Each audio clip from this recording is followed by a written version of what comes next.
Hey everyone, it's Casey. Today I'm going to be doing a channel update and also telling you about all the books I read from September into March. For the books I read in April so far, I will of course do like an April wrap up at the end of the month. So the channel updates, I basically stopped filming from September until like Friday I posted a video. I don't know why. I could make a lot of excuses for why I didn't film. The point is that I'm back and I'm super excited about reading again and about booktube and about talking about books I just love so much and kind of being a part of this community. So previously I was uploading 3 days a week. I'm gonna switch that and only upload twice a week. I think it'll help me not get burnt out this time. So I will be posting videos on Tuesday and Fridays. Of course, if I get super excited and film a lot of videos, I'll push out like bonus videos. But Tuesday and Fridays are the days to look out for them. And then, of course, if I get super busy at my job, there may only be like one a week. The summertime is my busiest time at work. But I think that I can manage the twice a week. We'll keep that updated. We'll keep the schedule fluid. Okay, so that was a channel update.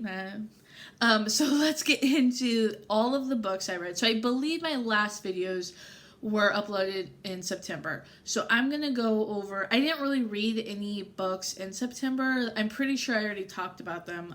It Was a Wrinkle in Time. I read that in September. It was good. It was good. I haven't seen the movie yet, which was the whole point of me watching or reading the book, but that's a different story. So let's just get into the books that I read in October to March. So in October I'm looking at my Goodreads, if you're wondering where. I read Merry and Bright by Debbie Macomber. That was a Christmas book. I don't remember anything about it, which shouldn't be surprising because it was a Debbie Macomber Christmas book. It was just a fluffy Christmas romance. I'm pretty sure it was like a girl who fell in love with her boss, but they didn't know. I believe there was also online. I don't know. It was a good Christmas reading. It didn't change my life. I can't remember anything about it, but I rated it 4 stars. So I don't know. I'm not really great about my Goodreads ratings. Like sometimes I go back and look at like what I rated. It's like crazy. It's crazy what I rated. That should be a whole video, like going back and seeing what I rated things. Anyway, then also in October I read by Leah Remini called Troublemaker: Surviving Hollywood and Scientology. So this was Leah Remini's memoir. But it wasn't a memoir in the typical sense. It focused on her life, of course, but only really the parts that were impacted by Scientology. It went on a lot about how her mom got into Scientology and so how Leah got into Scientology, about how she kind of grew up in it and then became an actress and how that changed her role in Scientology, and then of course how she left Scientology. I really did like it. I listened to the audio book, which was narrated by Leah, and it was very, I really liked it. I'm super into Scientology. When I read this, it was when Leah's show about Scientology, which it's an A&E show. I forget off the top of my head. It was on air. Right now it's off because the season's over. But it was a good book because I was super into Scientology at the time.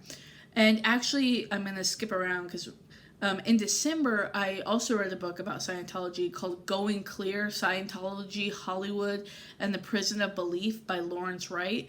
That is kind of the book that really exploded the Scientology and it being known in the mainstream and kind of known for not the best of reasons.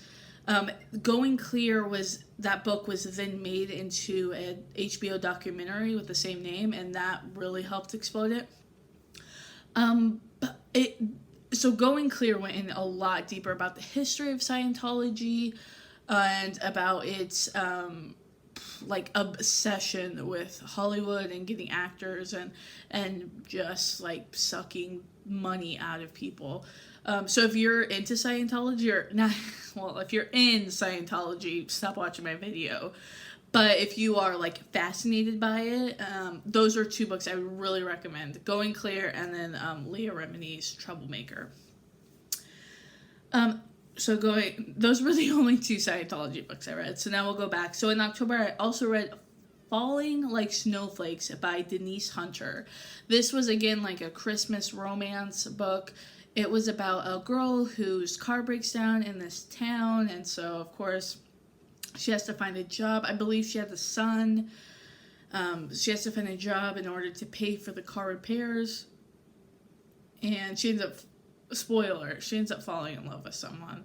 Again, it was just a mindless Christmas romance. I liked it for what it was, but it was not going to change my life in any sort of way. Then, also in October, I read, and these were kind of all audiobooks, James Patterson's Sundays at Tiffany's. I had like briefly seen, there's like a movie out with Jennifer Love Hewitt, I believe, or Alyssa Milano. Ooh, I get those two confused. Let me search who it is. It was Alyssa Milano. I don't know why I get those two confused. They both have brown hair, I guess. So this is about a girl, you follow her when she's young in the very beginning, and she has this imaginary friend, and then the imaginary friend goes away at a certain birthday, and then it follows her as an adult, and about like her relationships and the, I don't want to give anything away. I rated it 3 stars. It was good. It wasn't great. It was fine. I don't know what to say. It was just a fine book. It was entertaining for what it was. It kept me entertained for like 4 hours where I listened to it. But again, I'm not going to reread it. I didn't even rewatch the movie or anything. So it was okay. If you need something like mindless that is somewhat feel good, like you're not going to feel like crap afterwards, then sure, pick it up. The next book I read was also audio tape. It was audio tape. No, this isn't the 90s. It was it was an audiobook. It was The Score by Elle Kennedy, which is book number 3 of the Off Campus series. I had read the first 2 books, I think earlier in 2017. So this was the third one. It was good. I rated it 4 stars. These are like hockey romances that take place out of college. This was maybe my least favorite of the series. It's about a girl who breaks up with her longtime boyfriend, and it has kind of a one-night stand kind of thing with one of the hockey players, and then, of course, they can't stay away from each other. But I did like it. I like the series. I think it's entertaining, and they're new adult books. I think this would, if you've never read new adult books before, this would be like a really good series to start out with. It was like good mindless fluff. I also read, in December, I read The Goal, which is the last book of the Off-Campus series. That one is about a girl who also has a one-night stand with one of the hockey guys, and then she ends up pregnant. And so it's about their relationship and about her kind of home relationship. She doesn't have like a very good home life. And it's kind of about his home life too, about deciding, at this point they're seniors in the story, so they're deciding what they're going to do after college, because he's not going to play for the NHL, like some of the other characters in the first 2 books have. So it was good. The series, I believe they're going to bring it back and have the boys in the series be like rookies from, like, have all new like boys in it now, if that makes sense. Does that make sense? I feel like it didn't, but so they're gonna bring like all new characters essentially and kind of reboot that series, or I guess continue it on. Then I also, in December, I started reading the Chronicles of Narnia. So I think in total for the year I read 3 of them. I read The Magician's Nephew. And these are all by C.S. Lewis. I don't even really know how to describe these series. For one, I read 3 of them, like, really, like, bam, bam, bam. So I'm kind of getting them a little bit confused in my head. And 2, I mean, how do you like explain the Chronicles of Narnia? So I read The Magician's Nephew. I read The Lion, the Witch, and the Wardrobe, which of course is the most famous one. And then I read the Horse and His Boy. And overall, what I'm going to say, I rated them all 5 stars. Oh, except for the horse and his boy, I only rated 3 stars. Evidently, I didn't really like that one. But the other 2 I rated 5 stars. I really like these books, and there's 7 in total, and I really want to finish the whole series. I thought it was amazing what C.S. Lewis could do in like 100 or 120 pages. I just feel like they're really good, wholesome stories. They're, especially The Lion, the Witch, and the Wardrobe, they're heavily based in Christianity. And I was really impressed by them. Normally I don't like reading older things, but I just was very impressed with the amount of storytelling that he could do within 100 or 200 pages. He really creates a world that sucks you in and that you want to be a part of, and that makes sense. It has like a lot of back for as short as they are. There's like a bunch of back story about how this land was created, and like the tensions between the different groups, and how there's like different sections. I really like them. If you haven't read them, definitely read them. Yeah, those were A+. In December, I also read What Happens by Hillary Clinton. It's a book about the 2016 election from her point of view. I listened to the audiobook, which is narrated by her, which I think is a way to go, because it was just interesting, like hearing her inflection on words, or if she laughed. I liked it. I thought it was good. If you're at all interested in like American politics, I think it's worth a listen, even if obviously it's biased for her side because it's written by her. But I still think it's, definitely a good book to read if you're interested at all about that election. I also read Shaken, Discovering Your True Identity in the Midst of Life's Storms by Tim Tebow, who played football.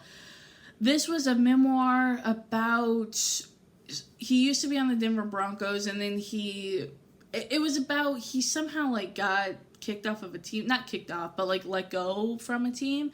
And so it was about his faith and like bouncing back from adversity. It was good. I gave it 5 stars. Going back, it was fine, but I don't remember hardly anything about that book, and it hasn't affected my life whatsoever since I last read it. So I think 5 stars was a little steep past Casey. Oh my gosh. Anyway, I read that one. Then, the very first book I read in 2018 was by Rob Lowe, Stories I Only Tell My Friends. Rob Lowe is an actor. He's from Parks and Rec, or he was part of the Brat Pack in the Brat Pack in the 80s. He's, a super famous actor. So this was his memoir about his childhood and about becoming an actor. It was good. It wasn't great. I listened to the audiobook. He narrated it. I really liked that. I like when the authors narrate it if they're someone famous, or if it's their memoir. The one thing I didn't like about this book was it wasn't as revealing as I wanted it to be. Or even he just skipped over basically any of the hard times in his life. For instance, in the late 2000s-ish, he had this scandal about allegedly having an affair with a nanny, but then he sued the nanny saying it wasn't true. I don't know. He didn't talk at all about that.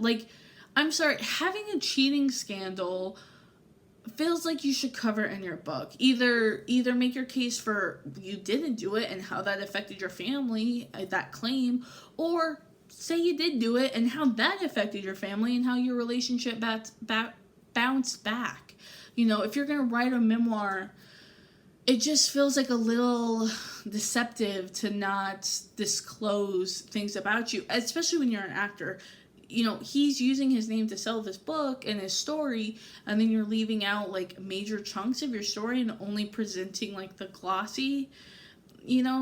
glossiness of it. Also, I believe he was like engaged to Melissa Gilbert, who was on Little House on the Prairie, and I guess like he like cheated on her. Or they had like a really scandalous relationship, and yeah, he didn't cover any of that. I didn't know about any of that until I happened to tell my mom that I was reading it, and she told me about it. So then I Googled it. Like, you can't just gloss over all the bad things that you've done in a memoir. Then that shows to me that you have not grown at all since that. Like, I don't know, that really bugged me about it, but overall it was fine. The next book I listened to was by it was by Scott McClanahan, and it was the Sarah book. I had heard about this book from one of the YouTubers I follow, Leanne Says. She's like she does like beauty, but I really like her vlog channel. Anyway, she loved this book, and so I got the audiobook of it. It was so weird. It's about this guy named Scott McClanahan, who was getting a divorce.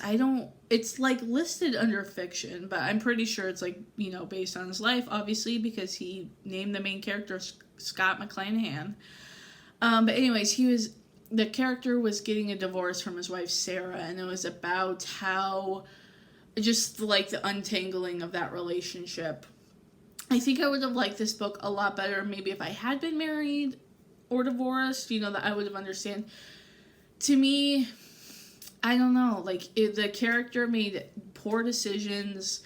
I just didn't like it. I didn't think Scott was a likable character. There was like hardly any plot to it, and that was kind of irritating. Like, what was the point of reading this book? There was no like beginning, middle, end. The whole thing was just about them getting a divorce and him continuing to make bad decisions.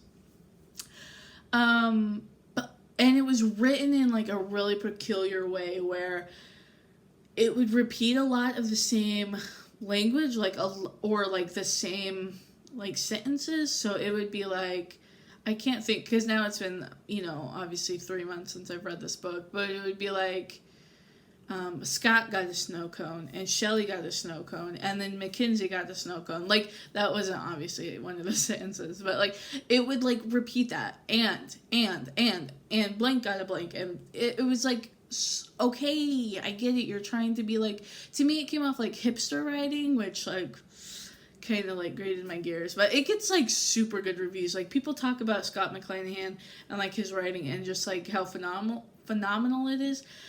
I guess I'm not that like highbrow enough to appreciate it, but anyway, I read that book. The next book I read was by Susan Cain. It's Quiet, The Power of Introverts in a World That Can't Stop Talking. I had been wanting to read this book basically since it came out. I am an introvert, and I listened to the audiobook at work, and it did like blow my mind. Like, and almost like changed my life, although that sounds very dramatic. It talked a lot about how in society introverts are kind of looked down upon, and the traits of extroverts are kind of idealized. Like, people should want to be outgoing, and people should want to hang out, and if you don't feel comfortable talking up in a meeting, or if you don't feel comfortable like hanging out in big crowds, and there's something wrong with you. That's like what society says. And so her whole thing was based in research about how, no, like, a lot of times maybe introverts have just as good ideas, but they're just not listened to because they can't say them as loudly, or they can't present them in such a lively manner to win people over. If you are an introvert and you work, I think, in a very like traditional office setting, I think this would be a great book for you to listen or to read or listen to, because it really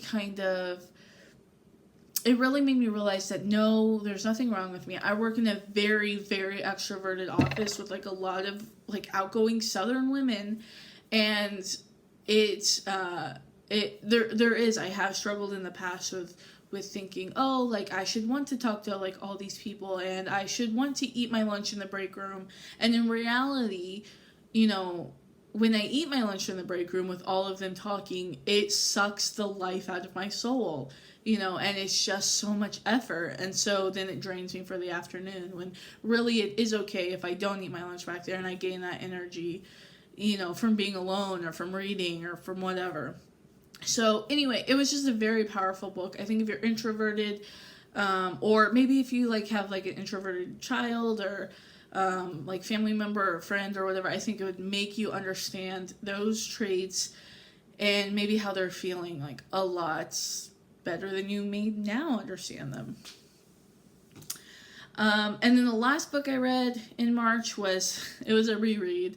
It was Safe Haven by Nicholas Sparks. I had already, like I said, read this. This is about a girl who's in an abusive relationship, and she ends up running away to a small North Carolinian town. Is that how you say that? To a town in North Carolina. And because it's Nicholas Sparks, of course, she falls in love with a store owner, and it was just a good Nicholas Sparks book. Like I said, it's not life-changing. It was a good romance. But yeah, it was a nice break, especially since I had already read it. I knew the story, and but I had forgotten some of the details. So it was just a nice, mindless book to listen to at work. It made me want to re-listen to reread all of his books, because I've read all of his books except for his latest one, but I don't often reread them, and so I do want to, because I do like his books, and again, for what they are, they're really good. They're really good, just romance books. So I do like them. So that was it. That was all the books I read from October to March for 6 months. So it wasn't a crazy amount, but, for me it was really good. And there was a lot of good ones. So anyway, thanks for watching, and let me know down in the comments, I don't know, if any of those books sound good. Are you into Scientology? I love Scientology. I can't wait. I hope Leah Remini's show comes back. But anyway, that was a weird side note. But yeah, thanks. Have a good day.